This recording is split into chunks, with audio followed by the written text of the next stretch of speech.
नमस्कार, आपका बहुत बहुत स्वागत है। मैं हूं आपके साथ अभिषेक तिवारी। वक्त हो गया बिग डिबेट का, शुरुआत करते हैं। और हमारा आज का मुद्दा है विधानसभा चुनाव के बाद लोकसभा चुनाव 2024, यानी यहां 2024 की तैयारी में सभी पार्टियां जुट गई हैं। हालांकि बात की जाए तो विधानसभा चुनाव में प्रचंड जीत के बाद बीजेपी अब लोकसभा चुनाव की तैयारियों में जुट गई। 11 जनवरी को बीजेपी ने एक बड़ी बैठक बुलाई है। इस बैठक में बीजेपी के दिग्गजों के साथ साथ संघ के बड़े नेता भी शामिल हुए। सत्ता और संगठन का ये महामंथन सीहोर के एक रिजॉर्ट में हुआ। पहले एक रिपोर्ट देखें। बीजेपी इन दिनों मिशन लोकसभा पर है। बीजेपी फिलहाल कांग्रेस को मध्य प्रदेश में एक भी सीट देने के मूड में नजर नहीं आ रही है। इसका नतीजा ये है कि बीजेपी रोज रोज नए नए प्रयोग कर रही है और कार्यकर्ताओं में जान फूंकने का प्रयास किया जा रहा है। यही कारण है कि बीजेपी ने सीहोर में बैठक का आयोजन किया और पदाधिकारियों के साथ मंथन किया। दरअसल 11,000 बूथों पर फोकस करेगी, जो पिछले 3 चुनावों में बार बार हार रही है। पार्टी ने यह भी निर्धारित किया है कि वे लोकसभा चुनाव में वोट शेयर को 68% तक बढ़ाने का लक्ष्य रखेगी। 2019 के लोकसभा चुनाव में मध्य प्रदेश में बीजेपी को 58% वोट मिले थे। पार्टी ने बैठक में सभी 29 लोकसभा सीटों को जीतने का लक्ष्य रखा है। इस बार के चुनावों में भी बीजेपी ने संगठन मंत्रियों को लोकसभा वार जिम्मेदारी का विचार किया है। पूर्व मुख्यमंत्री शिवराज सिंह चौहान ने इस मुद्दे पर कहा कि पार्टी प्रदेश में सभी सीटों पर जीत हासिल करेगी। बैठक में विधानसभा और लोकसभा चुनावों की समीक्षा हुई और रणनीति तैयार की गई। सरकार की जन कल्याणकारी योजनाओं के साथ साथ जनता के साथ संवाद करने का भी फैसला किया गया। इसके अलावा अयोध्या में 22 जनवरी को होने वाले राम मंदिर में प्राण प्रतिष्ठा समारोह की तैयारी पर भी चर्चा हुई। राम मंदिर कार्यक्रम को ज्यादा से ज्यादा लोगों तक पहुंचाने की रणनीति बनाई गई है। जन कल्याणकारी योजना के लाभार्थियों से संपर्क और संवाद किस तरह से हमारा हो। मोदी की गारंटी की गाड़ी हर जगह जा रही है। जो विकसित भारत संकल्प यात्रा के उस अभियान में, उसकी भी हमारी चर्चा इस पूरी बैठक में हुई। और लोकसभा चुनाव की दृष्टि से जो हमारे बूथ है, उसको जो हमारे हैं विधानसभा में, उनको हम जीतने की क्या रणनीति बनाए, उस पर विचार किया गया। और कैसे 51% वोट हर बूथ पर बढ़े, उन सभी विषयों पर आज की चर्चा का ये प्रमुख विषय था। भारतीय जनता पार्टी वोट बढ़ाने की बात जो कर रही है, वो सीधा ईवीएम की तरफ संकेत है। इतना बड़ा कोई भारतीय जनता पार्टी इवेंट नहीं कर रही है जिस पर जनता उन पर विश्वास करे। सिवाय भ्रष्टाचार, ठगी, कुप्रचार और धोखा देने के अलावा भाजपा ने इन वर्षों में कुछ नहीं किया, चाहे केंद्र की सरकार हो या मध्य प्रदेश की सरकार हो। इस बार भारतीय जनता पार्टी का कोशिश तो यह है कि जहां भी हिंदी भाषी राज्य हैं, जहां उसका वोट परसेंटेज बढ़ सकता है, वहां वो अपना वोट परसेंटेज बढ़ाकर कम से कम 51% की भागीदारी दिखाए।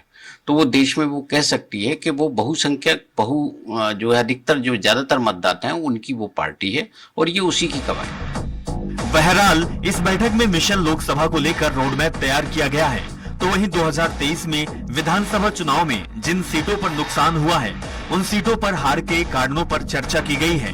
ऐसे में देखने वाली बात ये होगी कि लोकसभा चुनाव में पार्टी की आखिर रणनीति काम आती है या फिर नहीं।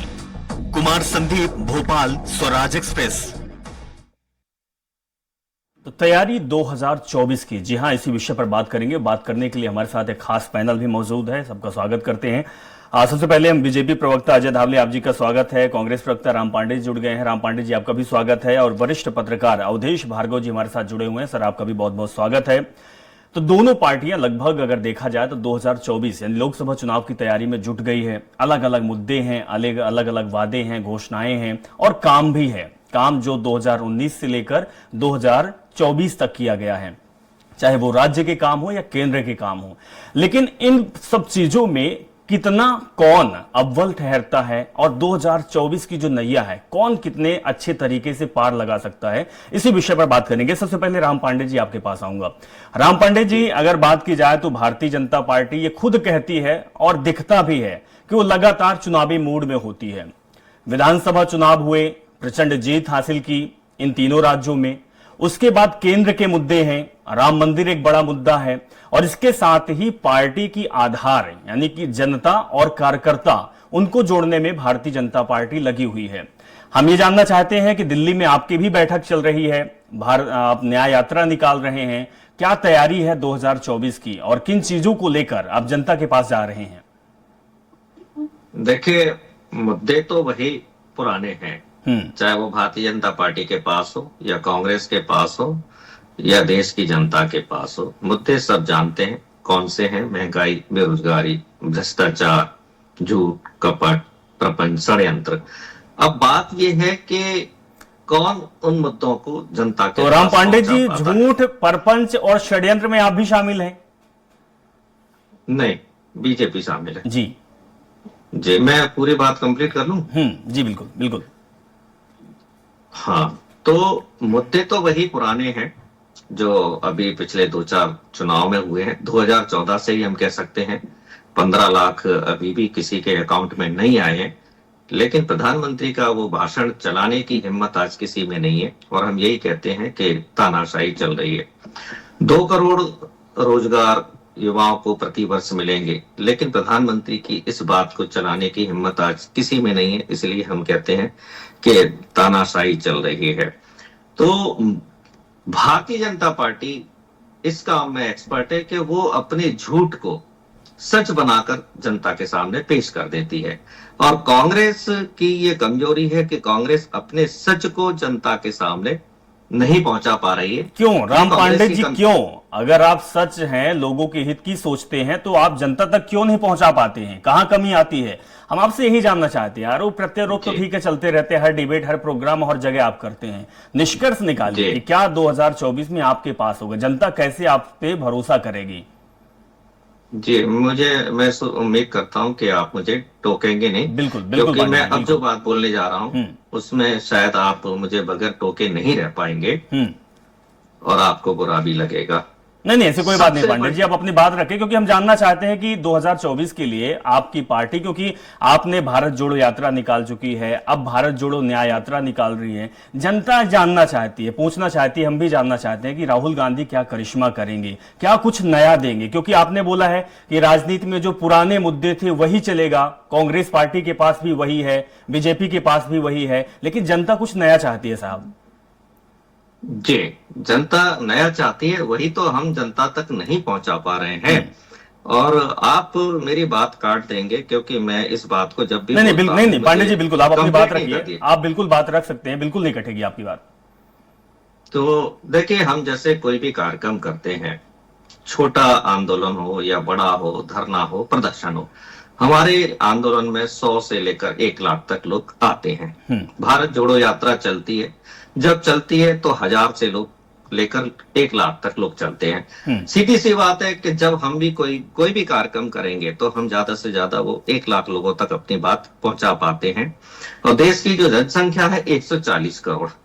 अब जो हमने आंदोलन किया, 1 लाख लोगों तक जो बात पहुंची है, अब 140 करोड़ लोगों तक जो बात पहुंचती है वो मीडिया के माध्यम से पहुंचती है। जी। और मीडिया कांग्रेस की खबरों को नहीं दिखाता है। और उसका कारण ये नहीं कह रहा हूं कि मीडिया के लोग खराब हैं, डरपोक हैं, ये बात नहीं है। जो मीडिया के जो मालिक हैं उनको डरा के रखा हुआ है, मीडिया के जो मालिक हैं उनको खरीद के रखा हुआ है। हम जिन पर सवाल उठाते हैं, अंबानी, अदानी पर, अधिकतम चैनल उन्हीं के हैं। हो सकता है मैं जिस चैनल पर बात कर रहा हूं उनका भी पैसा इसमें लगा हुआ हो। तो सबसे बड़ी बात यह है कि हम धरना, प्रदर्शन, आंदोलन रोज करते हैं, लेकिन हमारी बात जो करोड़ों लोगों तक पहुंचनी चाहिए वो नहीं पहुंचेगी। अब जैसे भारत जोड़ो यात्रा की आपने बात की जी। भारत जोड़ो यात्रा को नहीं दिखाया जा रहा था। कब दिखाया गया? जब स्मृति ईरानी ने कहा कि राहुल गांधी जी ने भारत जोड़ो यात्रा शुरू की तो विवेकानंद जी की मूर्ति को प्रणाम नहीं किया। फिर हमने सबूत दिए कि विवेकानंद जी की मूर्ति को प्रणाम करके राहुल गांधी जी ने भारत जोड़ो यात्रा की, जिसके कारण लोगों को पता चला कि भारत जोड़ो यात्रा चल रही है। फिर बीजेपी ने क्या प्रचारित किया कि भारत जोड़ो यात्रा में पाकिस्तान जिंदाबाद के नारे लग रहे। तब देश को पता चला कि अरे कोई ये यात्रा चल रही है और इसमें पाकिस्तान जिंदाबाद के नारे लग रहे हैं। अब नारे न तो लगे, न किसी ने लगाए और ना ही वो लोग पकड़े गए, क्योंकि हमारा कोई भी कार्यक्रम होता है उसमें ये बात तो डालना ही होती है कि हमारे कार्यक्रम में टुकड़े टुकड़े गैंग ने पाकिस्तान जिंदाबाद के नारे लगाए और ये बात 24 घंटे ठीक है राम पांडे जी, आपका कहने का मतलब ये है कि जो मीडिया है वो मीडिया कांग्रेस की बात को, आपके जो कैंपेन को अच्छे तरीके से नहीं दिखाती है। ठीक है, अजय धवले जी आपके पास आ जाता हूं। अजय धवले जी, ये आरोप जिस तरीके से राम पांडे जी लगा रहे हैं इसका भी जवाब आपसे चाहूंगा, लेकिन आपसे ये चाहूंगा कि 2024 लोकसभा चुनाव, हमें वो समय भी याद है जब दिल्ली के जंतर मंतर पे आंदोलन चल रहा था। उस समय एक पार्टी का जन्म हुआ, आम आदमी पार्टी, दिल्ली में सरकार भी बनाई और उस समय मनमोहन सिंह की सरकार थी और सरकार वो गिरी, आपकी सरकार बनी। एक बहुत बड़ा मुद्दा चला था लोकपाल का बिल। लोगों के जहन में ये पहुंच गया था कि लोकपाल के जरिए जो प्रशासनिक अधिकारी हैं, जो सरकारी नौकरशाही हैं, इनमें जो भ्रष्टाचार है या फिर जो आरोप लगा है उसकी जांच होगी। इसके साथ ही भ्रष्टाचार का मामला जो देश में था, जिस मामले को लेकर बीजेपी ने उठाई है, उससे शायद कुछ जनता को लाभ मिलेगा। और उसी समय आपने एक वादा कर दिया कि जनता के खाते में 15 लाख रुपए आएंगे, जनता को लाभ मिलेगा। इसके साथ आप नौकरी की बात कर दें, क्योंकि इसी से लोकपाल बिल से रिलेटेड है जहां तक मेरी जानकारी है। तो यहां से आपकी पार्टी आई, मोदी जी प्रधानमंत्री बने, लेकिन 10 साल हो चुका है। 10 साल में आप भी क्या वही मुद्दा लेकर जनता के पास जाएंगे कि हम बेरोजगारी दूर करेंगे, महंगाई दूर होगी, आपको न्याय मिलेगा, महिला सशक्तिकरण को बढ़ावा देंगे, या फिर कुछ और होगा साहब? क्योंकि 10 साल में कुछ समझ में नहीं आया। जिस तरीके से वादे किए गए थे, काम आपने किया है, लेकिन वादों से ज्यादा काम नहीं हुआ। सरकार ने जो काम किया उसको समझ रही है जी। यही इसी नीति की वजह से और इसी विकास उन्मुख सरकार की वजह से भारतीय जनता पार्टी को जहां जहां चुनाव होते हैं अभूतपूर्व और ऐतिहासिक मैंडेट मिलता है। मध्य प्रदेश की बात मेरी, सर मैं यही जानना चाहता हूं कि ये चुनाव में मैंडेट जो आपको मिल जाता है, जो आपकी जीत हो जाती है, कहां से हो जाती है? ये मेहनत करनी पड़ती है अभिषेक जी जी। जैसा कि अभी मेरे प्रवक्ता मित्र कांग्रेस के कह रहे थे कि मीडिया उनको नहीं दिखाता। तो मीडिया को भी आपको दिखाने के लिए पहले तो आपके नेतृत्व को नीति और नियत स्पष्ट करनी पड़ती है। जब आपके नेतृत्व की नीति और नियत स्पष्ट होगी तो निश्चित रूप से मीडिया भी आपको दिखाने का काम करेगा। रही बात दूसरी, कांग्रेस पार्टी पूरी तरह से डायलेमा में फंसा हुआ दल है। यह किसी भी एक विषय के ऊपर अपना क्लियर कट स्टैंड प्रस्तुत नहीं करते। पहले इन्होंने कहा था अभी छोटा सा उदाहरण ले लेते, आज देश में भव्य दिव्य राम मंदिर बन रहा है और भगवान श्री रामलला की प्राण प्रतिष्ठा होने जा रही है। पहले कांग्रेस के नेतृत्व ने कहा कि हमें निमंत्रण आने दीजिए, फिर हम जाने पर स्पष्ट करेंगे। निमंत्रण जब आया तब कहते कि नहीं, इसमें धार्मिक उन्माद फैल जाएगा और कांग्रेस भाजपा का इवेंट है, हम नहीं जाएंगे। लेकिन यही कांग्रेस अफगानिस्तान में बाबर की कब्र पर जाकर दर्शन करती है, वहां सर माथा टेकती है, तब आइडियोलॉजिकल डायलेमा नहीं था। तो देश की जनता, 140 करोड़ जनता। अजय जी प्रधानमंत्री मोदी भी तो अचानक पाकिस्तान पहुंच जाते थे, आडवाणी जी भी तो जिन्ना के मजार में पहुंच जाते थे। देखिए यही तो विषय है कि हम जो कहते हैं वो हमने हमारे आइडियोलॉजिकल स्टैंड पे क्लियर है। अगर देश की डिप्लोमेसी और फॉरेन पॉलिसी के तहत पाकिस्तान जाना उस समय प्रधानमंत्री की मजबूरी थी तो उन्होंने स्वीकार किया और गए। और आप देखेंगे कि उनके पहले प्रधानमंत्री तो काल के शपथ ग्रहण में भी पहला इनविटेशन अगर किसी को गया था, 7 कंट्रीज को गया था, क्योंकि नेबर फर्स्ट पॉलिसी थी। रही बात कांग्रेस की, आज जो बात कर रहे हैं आपकी 2024 के चुनाव में क्या होने जा रहा है। 2024 के चुनाव में भारतीय जनता पार्टी की सरकार ने अगर प्रधानमंत्री की श्री नरेंद्र मोदी जी को देश को गारंटी की थी, जो संकल्प लिए थे, उन संकल्पों की पूर्ति हुई है। और यही संकल्पों की पूर्ति मध्य प्रदेश के चुनाव में मध्य प्रदेश की जनता ने संकल्पों की पूर्ति को चुन के दिखा दिया। वही देश की जनता 2024 के लोकसभा चुनाव में भी जो देश के सामने संकल्प लिए थे, चाहे आर्टिकल 370 का एब्रोगेशन हो, भव्य दिव्य राम मंदिर का निर्माण हो, 4 करोड़ प्रधानमंत्री आवास योजना हो, 11 करोड़ से अधिक शौचालय हो, 315 से अधिक मेडिकल कॉलेजेस हो, इतने सारे विकास कार्य भारतीय जनता पार्टी की सरकार ने प्रधानमंत्री जी के नेतृत्व में किए हैं। जी आपने एक नाम लिया, राम मंदिर, मतलब राम मंदिर आपके सरकार में, आपके सरकार की वजह से हुआ है, राम मंदिर का निर्माण हो रहा है। जी, ये हम स्वीकार करते हैं हमारी सरकार की वजह से। तो जिस सरकार ने, देखिए 2000 कैसी बातें आप कर रहे हैं, आपकी वजह से हुआ है। सुप्रीम कोर्ट का फैसला क्या आपकी वजह से आया है? क्या जज आपके कहने पे फैसला दिए हैं? सर आपकी सरकार है, आपकी सरकार है, आपको दायित्व मिला हुआ है कि देश में अब राम मंदिर का निर्माण करवाना है, आपकी वजह से नहीं मिला है, लेकिन आप इसको मुद्दा बना रहे हैं साहब। अभिषेक जी 2014 का मैनिफेस्टो उठा के देख लीजिए, 2019 का मैनिफेस्टो उठा के देख लीजिए। भारतीय जनता पार्टी ने कहा था कि सुप्रीम कोर्ट के निर्णय के अधीन सर आपकी सरकार तो सर्जिकल स्ट्राइक होती है, जो सेना करते हैं उसमें भी आपकी सरकार काम करती है, लेकिन सेना में बहुत से लोग शहीद होते हैं। धवले जी, बहुत से लोग शहीद होते हैं, जान जाती है। और अभी कुछ दिन पहले 6 जवानों की जान गई थी, उसमें आपकी पार्टी नहीं बोलती है। क्यों नहीं बोलती है? उसमें बोलना चाहिए कि हमारी पार्टी की नाकामी है। अभिषेक जी, देश को नेतृत्व लगता है। नहीं साहब, आप मुद्दे रखिए, आप अपनी बात रखिए, आप बताइए कि हमने क्या किया है। लेकिन आप राम मंदिर को बीच में ला दिए, आस्था को ला दिए, फिर आप जवानों को ला देंगे, ये सही नहीं है धवले जी। अरे भाई, देश को सशक्त नेतृत्व लगता है सर्जिकल स्ट्राइक करने के लिए भी। तो सर्जिकल स्ट्राइक जिस प्रधानमंत्री के नेतृत्व में हुई है, वो क्रेडिट लेगा कि नहीं लेगा? वो दल क्रेडिट लेगा कि नहीं लेगा? विश्व की सबसे बड़ी 5वीं इकोनॉमी बिल्कुल क्रेडिट लेगा सर, तो क्रेडिट लेना चाहिए, आप ले रहे हैं। लेकिन जो जवान शहीद हुए हैं, 6 लोगों की, 8 लोगों की जो जान जाती है, या नक्सली अटैक छत्तीसगढ़ में होता है, उसमें भी तो आपको लेना चाहिए कि मेरी कमी है, नाकामी है। तब सरकार आके आमूल चूल परिवर्तन करके डिफेंस फोर्सेस को, सिक्योरिटी फोर्सेस को स्ट्रेंथन करने का काम करती है। कश्मीर में 370 ठीक है, अवधेश जी के पास आऊंगा, धवले जी अवधेश जी के पास आऊंगा, लेकिन थोड़ा सा आप कुछ शब्दों में आप जवाब दीजिएगा कि क्या सुप्रीम कोर्ट का जो फैसला था, जो सुप्रीम कोर्ट का फैसला आता, अगर कांग्रेस की सरकार होती तो क्या राम मंदिर ना बनता?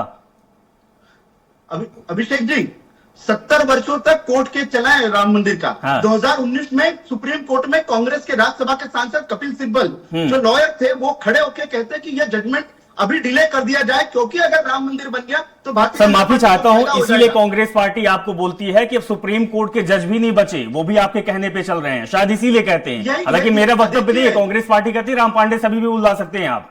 पांडे अवधेश भार्गव जी आपके पास आऊंगा, इसके बाद फिर आप लोगों के पास आता हूं। भार्गव जी, हमने देखा है कि 2014 का चुनाव हुआ, उससे पहले मनमोहन सरकार की थी, उससे पहले भी आएंगे तो अटल बिहारी वाजपेयी की सरकार थी, फिर 10 साल मनमोहन सरकार रही। उसके बाद कुछ मुद्दे उठे, 2014 के बाद बदलाव की दिशा में आई, लोग अच्छा खासा वोट किए, बीजेपी की सरकार बनी कि मोदी जी कुछ करिश्माई अंदाज में काम करेंगे, जिस तरीके से गुजरात में काम हुआ। इस चीज को मीडिया भी बहुत प्रमुखता से दिखाई कि मोदी जी ने बहुत कुछ कमाल कर दिया है गुजरात में, अब देश में कमाल होने वाला है। सर 2024 आ चुका है, 2024 में सब कुछ बदल रहा है, बहुत सारी चीजें नई आई, बहुत सारी पुरानी चीजें थी, और जो चीजें नहीं होनी चाहिए थी वो भी देश ने देखा है। हम बात ये कर रहे हैं कि हम चांद तक पहुंच गए हैं, हम सूरज तक भी पहुंच रहे हैं, लेकिन राजनीति में कोई बदलाव नहीं हुआ। राजनीति में वही आरोप प्रत्यारोप, वही गरीबी की बात, वही बेरोजगारी की बात, वही महिलाओं की बात, इससे निजात नहीं मिला है। क्या कारण है? क्या ये मुद्दे को बनाकर रखती है पार्टियां कि हम मुद्दे पे उठाएंगे, जनता के पास जाएंगे, चुनाव इस मुद्दे पे होगा, फिर सरकार बनाएंगे और बीच में हम कुछ भी करते रहेंगे? क्या कारण है सर? देखिए, ऐसा है कि भाजपा पहले कुछ राज्यों में भाजपा की सरकारें थी, 2014 से 18 तक बहुत अच्छी चली। कारण था कि इनके ऊपर हाईकमान का दबाव नहीं था।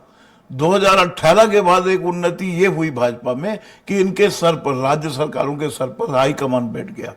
और 18 के बाद अब जो 23 में कुछ जो चुनाव हुए हैं या बीच में जो चुनाव हुए हैं, तो वहां अब हर चीज में जो कांग्रेस की संस्कृति थी, उस संस्कृति को भाजपा ने अपना लिया है।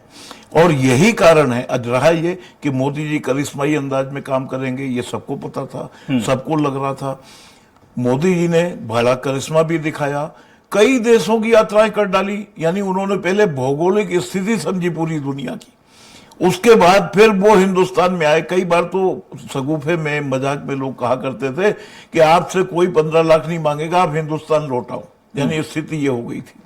उसके बाद आपने देखा, इन्होंने कहा महिला सशक्तिकरण।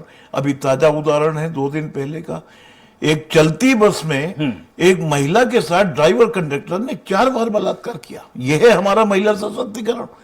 महाराष्ट्र में हुआ, मध्य प्रदेश से बैठी, तो वो दोनों जगह भाजपा की सरकारें हैं। महाराष्ट्र में भाजपा के समर्थन से चल रही, ये महिला सशक्तिकरण है। रहा 2010 के पहले जब मनमोहन सिंह थे, उन्होंने एक नीति लागू की थी, मैं ईमानदारी की बात करूं अगर, आर्थिक सुधार नीति। उस समय मनमोहन सिंह ने एक शब्द कहे थे कि इसका लाभ अभी नहीं दिखेगा, अभी कष्ट होगा, लेकिन आगामी सालों में इसका लाभ दिखेगा। और आप देखिए कि 2013 तक आम घरों में साइकिल नहीं होती थी, स्कूटर नहीं होता था। उसके बाद आज हर घर में दो दो स्कूटर, टू व्हीलर खड़े हुए हैं, कारें, 4 पहिया कारें खड़ी। ये क्या है? आर्थिक उदारीकरण है। पहले बैंक के लोन नहीं देती थी, ये मनमोहन सिंह की नीति थी। यानी इसलिए कि वो आर्थिक विशेषज्ञ थे, वित्त सचिव रह चुके थे, आरबीआई के गवर्नर रह चुके थे, उनको पता था। तो कम से कम आप, मैं समझता हूं धौले जी ये सोच रहे होंगे कि मैं कांग्रेस की तारीफ कर रहा हूं, मैं अब आपकी तारीफ कर रहा हूं। नहीं भार्गव जी, प्रधानमंत्री मोदी भी जब देश आर्थिक तंगी से गुजर रहा था तो मनमोहन सिंह के पास गए थे। का देखिए, अभी धौले जी कह रहे थे कि राम मंदिर, ये आंदोलन कैसे शुरू हुआ था? राम जन्मभूमि मुक्ति आंदोलन। ये राम मंदिर आंदोलन नहीं था, राम जन्मभूमि मुक्ति आंदोलन था, जो शिलान्यास होना था, जिसमें अडवाणी जी रथ यात्रा लेके निकले थे और बीपी सिंह ने कहा था कि हाँ ठीक है, और नरसिंह राव जी ने शिलान्यास करवा दिया था। तो वो राम जन्मभूमि मुक्ति आंदोलन था। सुप्रीम कोर्ट में राम जन्मभूमि मुक्ति के लिए याचिकाएं लगी थी। आज वो नृत्य गोपाल दास कहाँ है? आज वो बड़े बड़े संत महात्मा जो थे वो कहाँ है? रहा ये कि कुल मिलाकर के आप राम मंदिर बना रहे हैं। आप जहां अडवाणी जी के साथ नरेंद्र मोदी जी युवावस्था में गए थे और वहां उन्होंने संकल्प लिया था कि मैं अयोध्या तब आऊंगा जब राम मंदिर बनेगा। आप अपना संकल्प पूरा कर रहे हैं, आप अपनी इच्छाएं पूरी कर रहे हैं, आप अदालत के फैसले के अनुसार नहीं कर रहे हैं। रहा ये, आज कांग्रेस अध्यक्ष ने जो एक बात कही, मुझे जीतू पटवारी की बात पसंद आई कि राजनीति में धर्म और आस्था को नहीं लाना चाहिए। हमारा कांग्रेस का एक एक कार्यकर्ता जाएगा और वहां राम के दर्शन करेगा। तो कुल मिलाकर के आप जब भी, आपने बेरोजगारी कितनी हटा दी, हम कह रहे हैं सहकारिता आपके पास इतना बड़ा हथियार है, इतना बड़ा प्लेटफॉर्म है, आप सहकारिता में लोन दिलवाइए, मॉनिटरिंग आप उद्योग विभाग से करवाइए, उनका जो माल बने उसकी मार्केटिंग आप करिए, उनसे माल खरीदिए लागत से 10% मुनाफा दे करके, उसका बाजार आप वाला तलाशिए। आप पर्यटन में भी तो तलाश रहे हैं, आप होटल का व्यवसाय कर रहे हैं, आप चाट सब्जी का व्यवसाय कर रहे हैं, तो कम से कम उन बेरोजगारों को आप क्या करते हैं? आप लोन दिला देते हैं मुद्रा योजना में, प्रधानमंत्री रोजगार योजना में, मुख्यमंत्री योजना में, और वो लोन लेकर के जिस तरीके से उसको मिलता है, उसके हाथ में 3/4 आता है, वो 1/4 पूंजी लगाता है, बाकी वो भी खा के बैठ जाता है, यानी वो भी कर्जदार हो जाता है, ना वो कहीं नौकरी लायक रहता, ना कहीं रहता। तो आप कुछ ऐसा विजन लाइए। आप जितनी बार बोलते हैं, आप एक भी, आप कह रहे हैं आईटी सेक्टर, ये लोन की बात आई, बेरोजगारी की बात आई, तो मेरे दिमाग तिवारी जी, आपने इतने समिट किए, जितना खर्च किया, अगर वो आप इतनी फैक्ट्रियां खुलवा देते और मार्केटिंग आप करते तो बेरोजगारी बिल्कुल नहीं बचती। सर भार्गव जी, लोन की बात आपने की है। अमूमन लोन, बहुत सारी योजनाएं बनी है, लोन भी बने हैं, लेकिन लोगों तक पहुंच नहीं पा रहा है। लोन के लिए लोगों को बैंकों की लाइन लगानी पड़ती है। बैंक मैनेजर का जवाब आता है कि सरकारी लोन सिर्फ नाम के लिए है, ये भी आता है। दूसरा बात, एक सिविल का नाम आता है। हमारे देश में जो प्राइवेट चीजें हैं, प्राइवेट लोन लोगों को तुरंत मिल जाता है आधार कार्ड और पैन कार्ड से, लेकिन उससे सिविल बिगड़ती है, और सिविल के चक्कर में सरकारी लोन नहीं मिल पाता।